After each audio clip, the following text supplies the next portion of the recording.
नमः। हर शनिवार को अपन स्वाधीन मार्ग पढ़ रहे हैं। ब्रह्मचारी रविंद्र जी की ये रचना है और इसके 7 छंद अपन पढ़ चुके हैं। आज 8वें नंबर का छंद पढ़ेंगे अपन। कुल 10 छंद हैं इसके अंदर।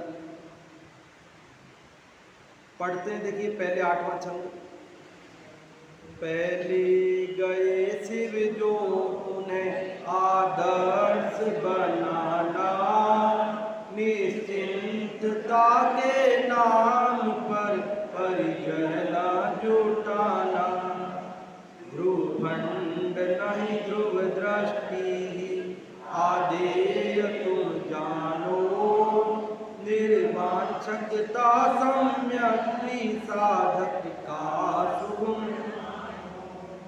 जीवराज का श्रद्धान ज्ञान आचरण करना, इस मार्ग से ही एक दिन भव सिंधु हो करना। रत्नत्रय मार्ग ही अहो परमार्थ मार्ग है, स्वाधीनता का मार्ग तो। देखिए एक एक शब्द एक एक मंत्र जैसा है। पिछली बार जो पढ़ा उसमें भी हर शब्द हमको सांत्वना देने वाला है और वस्तु स्वरूप के आश्रय से, कोई झूठी दिलासा नहीं। आप बता रहे थे ना कि 3 मंत्र बताए थे, अभिनंदन जी आए थे तब उन्होंने बताए थे कि धैर्य ही अवलंबन है, धर्म ही सहायक है और विवेक सर्व, ज्ञान ही सर्व समाधान। पहले यहाँ ब्रह्मचारी अभिनंदन जी आए होंगे, उन्होंने स्वाध्याय किया तो 3 मंत्र 3 बात याद कराई थी आपको। पहली बात कि धर्म धैर्य ही अवलंबन है, दूसरी धर्म ही सहायक है और तीसरा ज्ञान सर्व समाधान कारक है। और ये तीनों मंत्र इसमें आए 7वें छंद में अपन ने पढ़े। और उसके अलावा भी बाकी सब बातें आई हैं। अभी विस्तार के लिए तो अपने पास समय कम ही रहता है, लेकिन सरल है, आप विस्तार अपने चित्त में कर सकते हैं।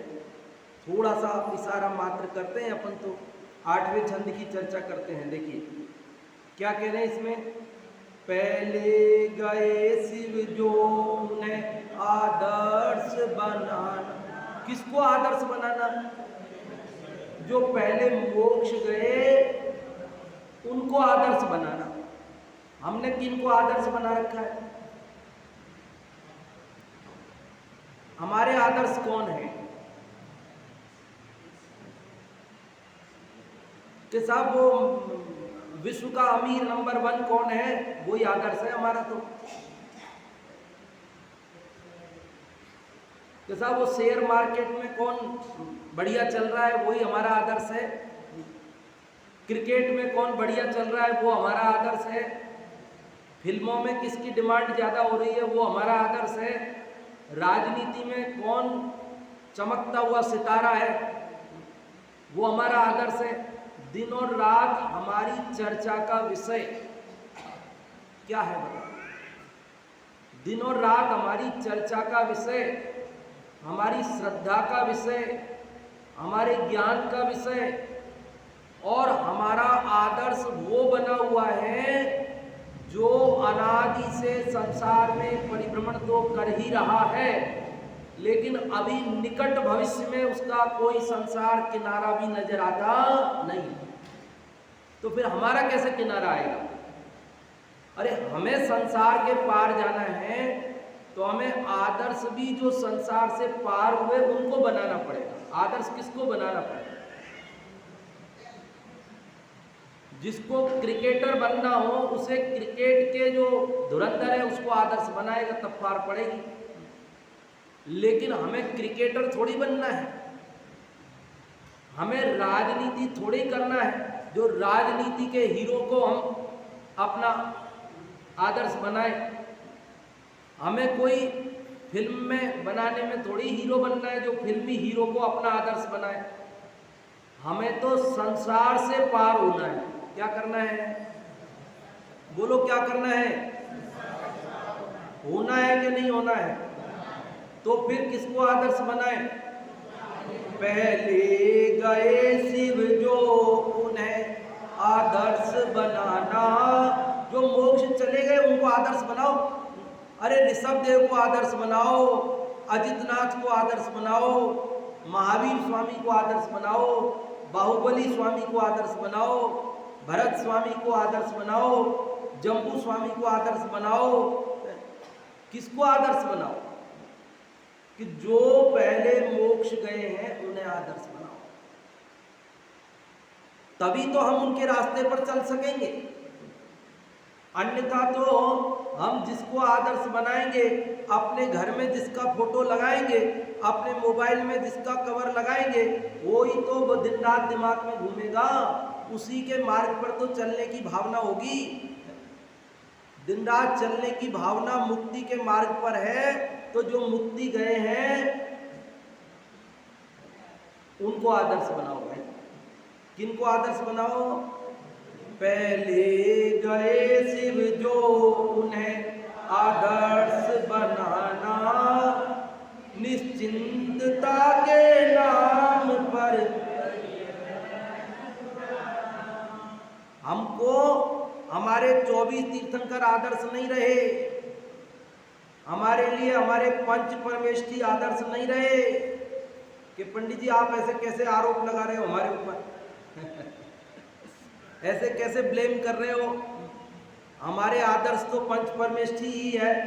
हम सुबह उठते ही 9 बार नमोकार मंत्र में उनको नमस्कार करते हैं, फिर पूजन करने आते हैं तो फिर 9 बार नमोकार मंत्र बोल करके फिर कायोत्सर्ग करके नमस्कार कर देते हैं।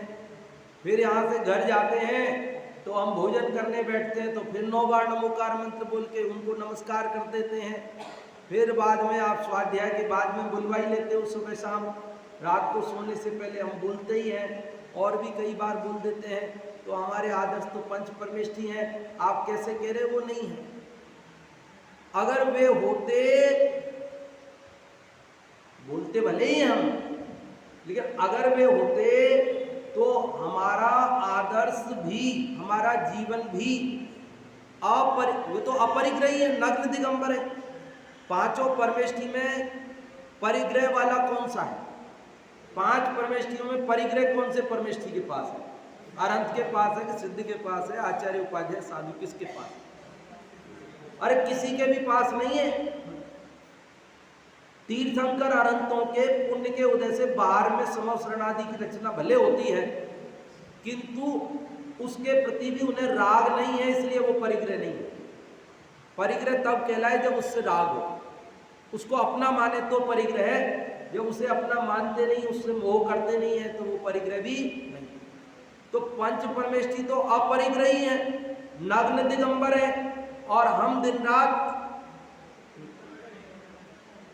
पेट तक हमारी तृष्णा सीमित नहीं है, हम पेटी भरने में लगे हैं, और पेटी भर गई तो खोका भरने में लगे हैं, और खोका भर गया तो गोदाम भरने में लगे हैं और गोदाम भर जाए तो भी संतोष नहीं है। ये हमारी दशा है। दूसरा गोदाम बना ले, दूसरा गोदाम बना ले, ये हमारी दशा है। यहाँ कह रहे भैया निश्चिंतता के नाम पर परिग्रह ना जुटाना। हम निश्चिंत होने के लिए क्या करते हैं? निश्चिंत होने के लिए क्या करते हैं कि साहब ऐसे करो, बैंक में एफडी करा दो, और कमाई हुई नहीं हुई तो ब्याज तो आएगा ही आएगा। किसी को दे तो डूब जाए कदाचित, बैंक में तो सुरक्षित रहेगा, तो कम से कम दाल रोटी की व्यवस्था तो बुढ़ापे में हो ही जाएगी। बेटे दें नहीं दें तो अपना काम तो एक बार चल जाएगा। कि नहीं बैंक का क्या भरोसा, डूब जाए कर जाए। सारे पैसे एक ही जगह नहीं रखने चाहिए। कहावत है कि सारे एप्पल एक ही टोकरी में नहीं रखने चाहिए, एक सड़ जाए तो सारे सड़ जाएंगे। कहीं बैंक डूब गया, दिवाला निकल गया, तो ऐसे करो कुछ सोना खरीद करके लॉकर में रख दो, कहीं जमीन में गाड़ दो, कहीं छुपा के रख दो। क्यों? क्योंकि सोने के भाव तो कभी भी घटते नहीं है। जो भी परिस्थिति होगी तो सोना बेच के तो पैसे आ ही जाएंगे। निश्चिंत होने के लिए क्या क्या करते हैं कि ऐसे करो, एक वो बीमा तो करा दो, एक लाइफ इंश्योरेंस, क्या बोलते हैं आप, मेडिकल इंश्योरेंस, मेडिक्लेम पॉलिसी ले लो एक। कहीं बीमार हो गए, आजकल बीमारियां बहुत चल रही है और हॉस्पिटलों का खर्चा बहुत है ना। अंत समय कौन खर्चा करेगा, कोई करे नहीं करे, किसी की सामर्थ्य हो नहीं हो, तो एक बार अपने को बीमे से इलाज तो मिल ही जाएगा। निश्चिंतता के नाम पर क्या क्या कर रहे हैं? निश्चिंतता के नाम पर परिग्रह जुटा रहे हैं, निश्चिंतता के नाम पर धन जुटा रहे हैं, निश्चिंतता के नाम पर सोना खरीद रहे, निश्चिंतता के नाम पर एफडी बना रहे। और आपको मालूम, वो सोना, वो एफडी, वो बीमा ही हमारी चिंता का बड़ा कारण बनता है। बेटों को और बहुओं की नजर उसी पे है कि पापा जी की इतनी एफडी है, इतना सोना रखा है पापा जी के पास में और ये देते नहीं है, और ये मर जाएंगे, फिर कहीं ऐसा नहीं हो कि वो छोटा भाई रो करके ले लेगा, हम तो बड़े रह जाएंगे भाई। और कहीं वो बड़ा ले लेगा, वो बड़े के पास रहते हैं और हम छोटे तो ऐसे ही रह जाएंगे मूर्ख, हम कहीं यूं ही रह जाएंगे। इस चिंता में वो माँ बाप को परेशान करते रहते हैं कि पापा जी आप है ना जीते जी लिख जाओ, एक वसीयत तो कर जाओ कम से कम हमारे नाम, आप हमको एक कागज तो लिख के दे जाओ, कम से कम आप नहीं रहो, आप हो जब तक कोई बात नहीं, क्योंकि जब आप नहीं रहोगे तो मुश्किल हो जाएगी हमारे जी को, वो देगा नहीं, इसलिए आप लिख जाओ, कुछ तो लिख जाओ। अब वो पापा को ध्यान नहीं करने देते। अपने हाथ से कर जाओ पापा जी, दे जाओ, देखो आप दे जाओ। और बेटे तो बेटे, आजकल बेटियां कहती है हमारा भी अधिकार है बराबर का। विवाहित बेटियों का भी अधिकार है आजकल तो सरकार ने भी कानून पास कर दिया, शादीशुदा बेटियां भी बेटों के बराबर पिता की संपत्ति में बराबर की हकदार है। भले उसके पास कमी ना हो तो भी जब मिलता है तो किसको बुरा लगता है।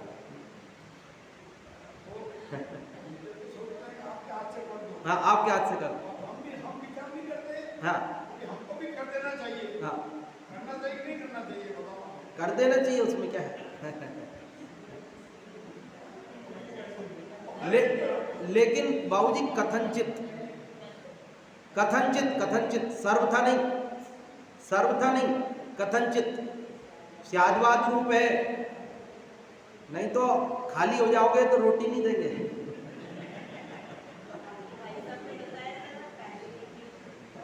कथनचित सर्वथा नहीं पार पड़ेगी। आप खाली हो गए, खाली दिखा दिया, फिर आपसे गरज क्या है उनको।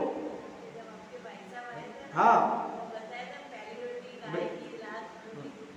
हाँ, वो तो अभी मेरे पास समय कम रहता है इसलिए मेरे को समेटनी पड़ती बात है, बाकी तो बहुत सारी बात है। नहीं तो ऐसा हुआ था ना, एक साधर्मी ऐसे ही सज्जन उन्होंने सब बांट दिया, खाली हो गए। अब आज का स्वार्थी युग, रोटी नहीं दे गए, तो वो आए पंडित जी के पास, सेठ जी, कि पंडित जी आपके कहने से मैंने तो सब बांट दिया और अब मेरे को बेटे रोटी नहीं देते, अब मैं क्या करूं। तो पंडित जी ने कहा कि हमारी वजह से तुम दुखी हो रहे हो, बांट दिया हमने, कहा इसलिए, तो अब हम तुमको तरीका बताते हैं। तो बोले बताओ पंडित जी। तो बोले तरीका ये है, आज रात को ऐसे करना कि 10 बजे 11 बजे जब बच्चे तो जग रहे हो, तुम अपने कमरे को बंद कर लेना और खिड़की विड़की लगा लेना, लाइट जला के रखना, और एक लोहे का डिब्बा लेना, उसमें कुछ कंकर लेना और उसमें डालना, 1 2 3 ऐसे गिनना जोर जोर से, और फिर बोलना अरे पूरे सोने के 100 सिक्के हैं ये तो, ये तो मैंने बांटे नहीं है, ये तो मैंने अपने लिए बचा के रखे हैं। अब ये तो जो मेरी सेवा करेगा ना अंत में मैं उसी को दूंगा। ऐसे थोड़ा बोलना।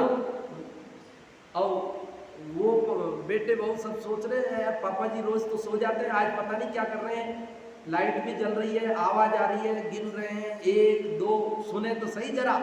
तो वो सुन रहे थे, उन्होंने सुन लिया और अभी तो बहुत माल है, हम तो सोच रहे थे सब बांट दिया, अभी तो इन्होंने बचा रखा अपने पास में, और जो सेवा करेगा उसी को देंगे ये तो कल से सब आगे ये पापा जी खाना मेरे यहाँ खाना पड़ेगा, पापा जी नहीं उसके यहाँ नहीं, मेरे यहाँ। तो कथनचित है वो, कथनचित, ठीक है।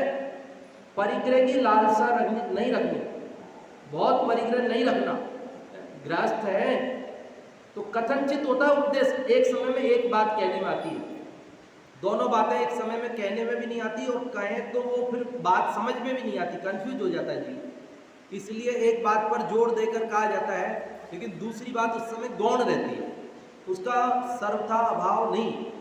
बाकी तो ऐसा भी कहा है कि जिसके पास कौड़ी है वो साधु 2 कौड़ी का, और जिसके पास कौड़ी नहीं है वो गृहस्थ 2 कौड़ी का।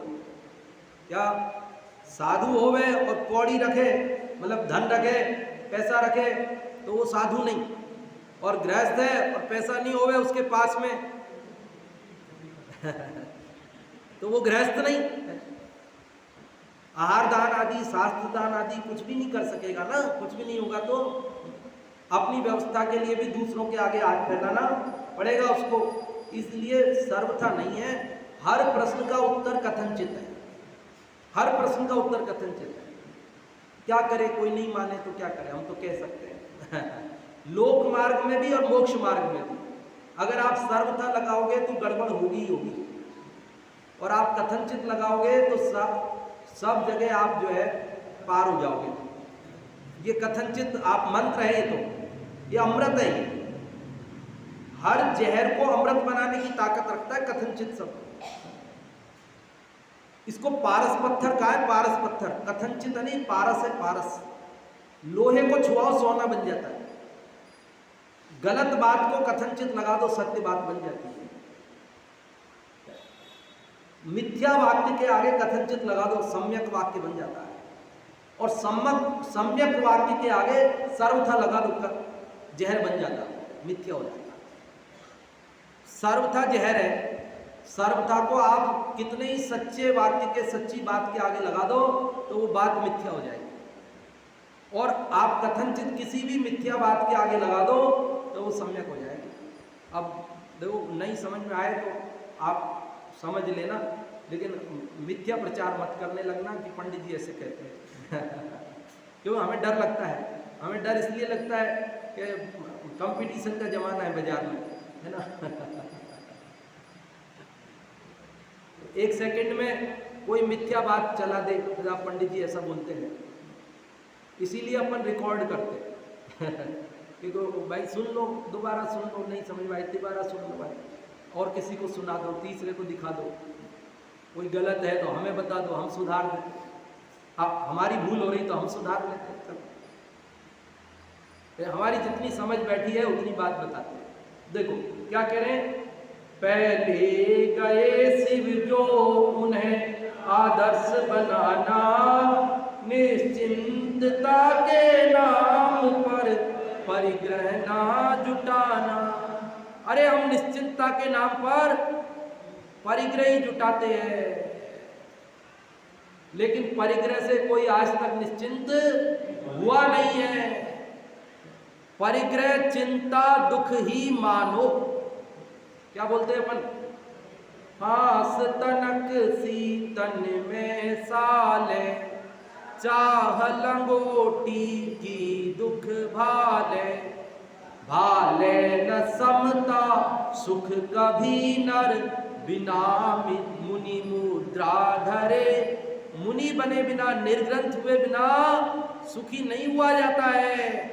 परिग्रह से आज तक कोई जीव सुखी, एक लंगोटी की चाह ने भी दुखी कर दिया। एक सेठ जी थे, उन्होंने एक व्यक्ति से पूछा कि मेरे पास 7 पीढ़ी की व्यवस्था है, इतना धन तो मैंने कमा लिया है कि मेरी 7 पीढ़ियां भूखे नहीं मरेगी, लेकिन मुझे चिंता है कि 8वीं पीढ़ी का क्या होगा। 7 पीढ़ी भूखी नहीं मरे, इतना धन तो मैंने कमा लिया है, पर 8वीं पीढ़ी का क्या होगा, मैं इस चिंता में घुला जाता हूं। तो उनको बताया कि ऐसे करो, वो जंगल में एक साधु बाबा रहते हैं, कुटिया पे, आप उनको कल सीधा देके जाना। सीधा सीधा जानते हैं ना? सीधा मतलब एक टाइम के भोजन किया कच्चा सामान, मतलब आटा, दाल, घी, तेल, नमक, मसाले, मतलब इतने से मसाले कि एक टाइम का भोजन बन जाए। ठीक है, समझ गए? ऐसा कच्चा रॉ मटेरियल, उसको सीधा बोलते हैं। तो बोले तुम सीधा दे के आना वहाँ पर उनको। वो ज्ञानी है, महात्मा है, तो वो तुमको 8वीं पीढ़ी के लिए कुछ ना कुछ व्यवस्था बताएं। तो उसने कहा ठीक है। तो कल देने वो लेके गया सीधा, सुबह सीधा लेकर गया। तो गुरुजी जो साधु जी थे, उन्होंने कहा कि अंदर दे दो उनको, गुरु माता को दे दो। तो गुरु माता ने कहा कि आज का सीधा तो आ गया, आप ले जाइए। क्या कहा? भाई आपसे पहले कोई दे गया था, कोई उनसे पहले सीधा दे गया, तो बोले आज का सीधा आ गया, हमें नहीं चाहिए। तो सेठ जी ने कहा कोई बात नहीं, आज का आ गया तो कल काम आ जाएगा, ले लीजिए। कि नहीं नहीं नहीं नहीं, कल की चिंता हम नहीं करते। कल आयु का किसको भरोसा, कल जिंदा रहे नहीं रहे, कल का इकट्ठा करके परिग्रह का पाप हम क्यों बांधे? कल जिंदा रहेंगे तो कल की कल देखेंगे। आज की व्यवस्था हो गई, हम कल के लिए सीधा नहीं लेते। अब सेठ जी का माथा ठनका।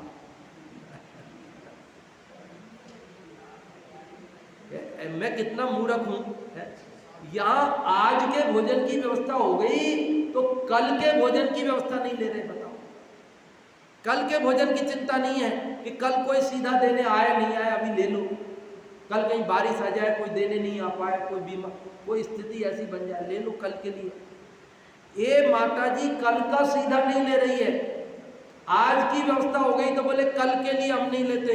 और मैं कितना मूर्ख हूं कि 7 पीढ़ी की व्यवस्था हो गई है और 8वीं की चिंता करें। ऐसे हम परिग्रह जुटा जुटा कर, चलो आपको समय थोड़ा ज्यादा देना पड़ेगा मेरे को। चलो, ध्रुव फंड नहीं ध्रुव दृष्टि ही आदेय तुम जानो, निर्वांछकता सम्यक साधक का सुगुण मानो। ध्रुव फंड नहीं तो 2 बार में करें इस छंद को, क्या है? हाँ देखो, ध्रुव फंड नहीं ध्रुव दृष्टि। हर संस्था में, हर जगह ध्रुव फंड बनाने में लगे हैं। ध्रुव फंड आजकल तो ये शब्द सुनने में नहीं आता ज्यादा, पर पहले बहुत सुनने में आता था ये, जब हम पढ़ते थे। ध्रुव फंड, ध्रुव फंड क्या कि साहब ऐसे करो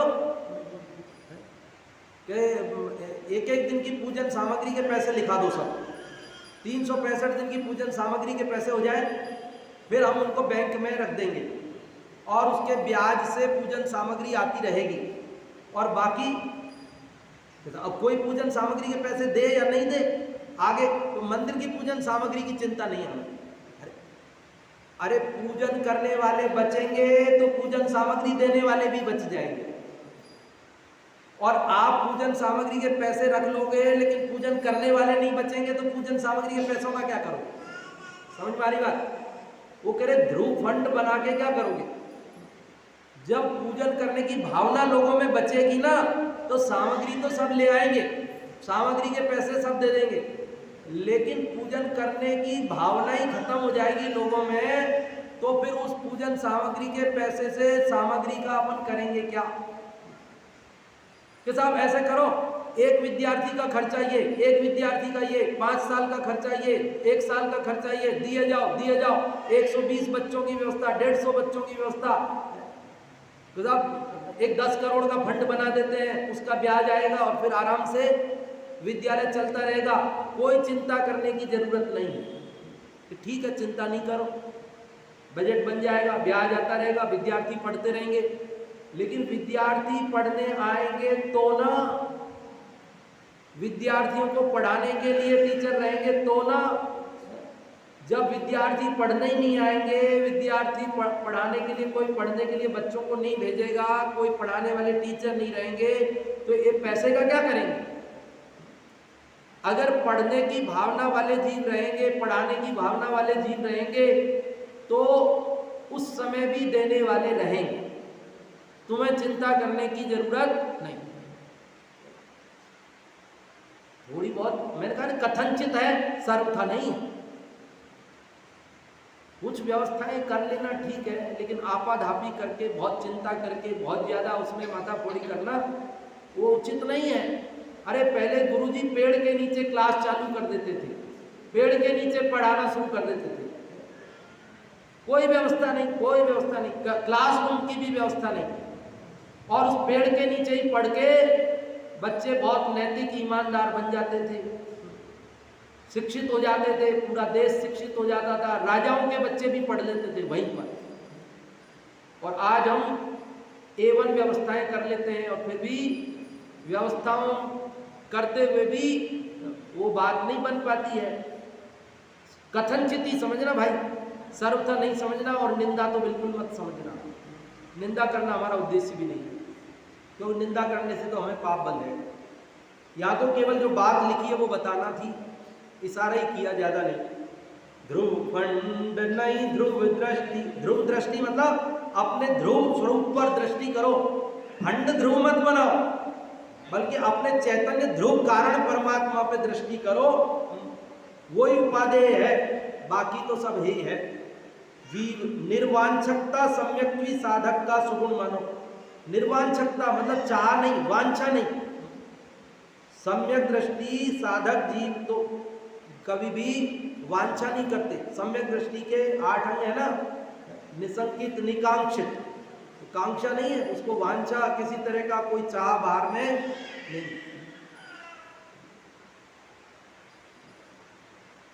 मुक्ति के मार्ग में, सुखी होने के मार्ग में जीव आवे और फिर भी वांछा करे, तो वो मुक्ति के मार्ग में सफल नहीं हो सकता।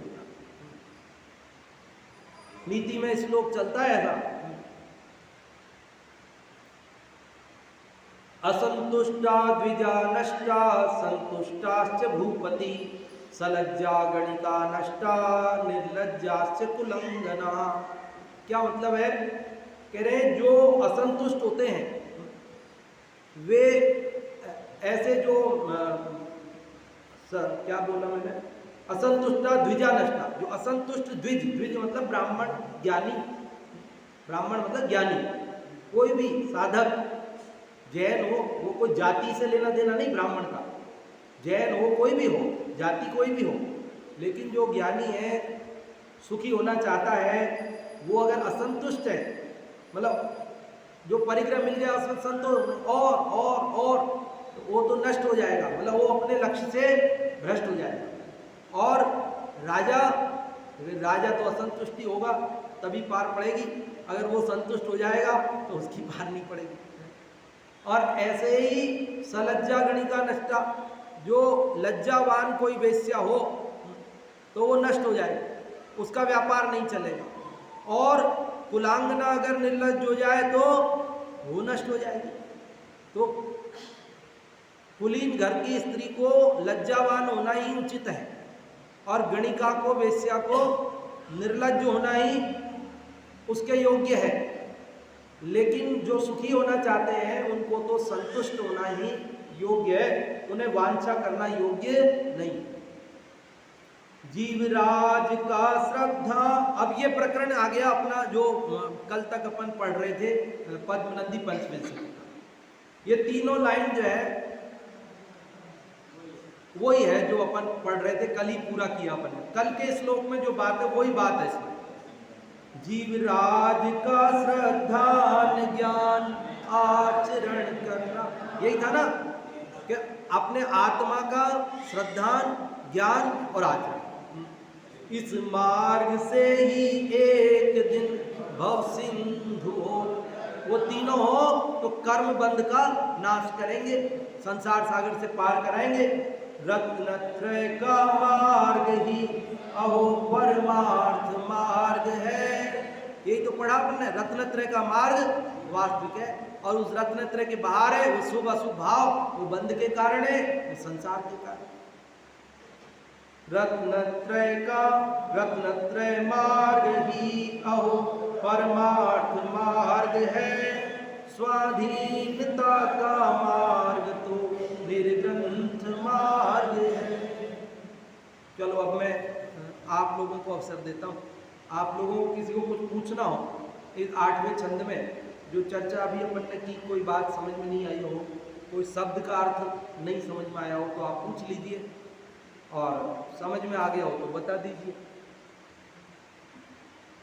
जो भी आप में से बताना चाहते हैं, एक जने को ही अवसर मिल पाएगा। हाँ जी, एक जना कोई भी बता दीजिए।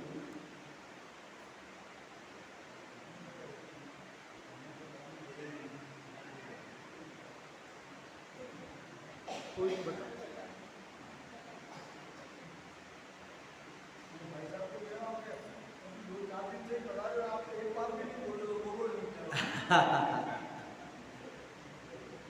इसमें बताया है कि पहले जो भी सोच रहे हैं हमें उनको आदर्श बनाना चाहिए।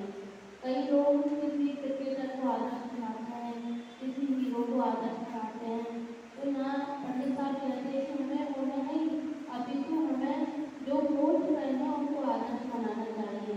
और कई लोग कुशलता के नाम पर परीक्षा इकट्ठा करते हैं कि आगे भविष्य में हमें दिक्कत नहीं आए जो करके, लेकिन पंडित साहब कहते हैं कि हमें परीक्षा पर इकट्ठा नहीं करना चाहिए, अपितु हमें दृढ़ ग्रंथि रखना चाहिए, अर्थात अपनी आत्मा पर अपनी आत्मा की तरफ दृष्टि रखना चाहिए। निर्वाहकता संयम साधकता को बनवानो, जीवराज का श्रद्धान ज्ञान आचरण करना, कि जो संयम है वो भी साधक का गुण होता है। और इसमें कहा है कि जीव का श्रद्धान करना, ज्ञान करना और आचरण करना, इस मार्ग से ही हम इस संसार सागर को पार कर सकते हैं। वास्तव में रत्नत्रय का मार्ग ही परमार्थ मार्ग है और हमें इस मार्ग पर चलना चाहिए। हाँ, बहुत अच्छा शब्द सा बताया। और आप लोगों में कोई सुनाना चाहते हो पिछली बार का छंद, तो एक जना कोई भी आप में से सुनाए। हाँ जी, पिछली बार का छंद।